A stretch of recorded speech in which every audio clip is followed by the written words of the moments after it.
Presso la sede del comando provinciale di Agrigento, il comandante De Tullio ha dato ufficialmente il benvenuto al nuovo comandante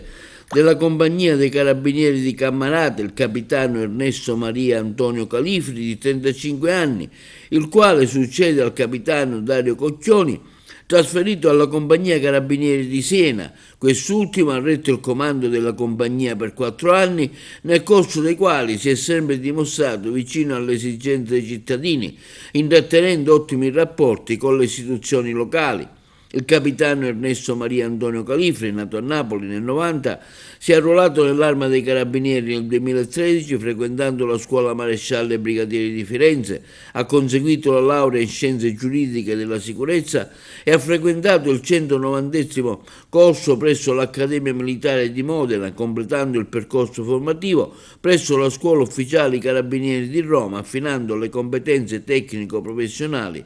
conseguendo la laurea magistrale in giurisprudenza presso l'Unità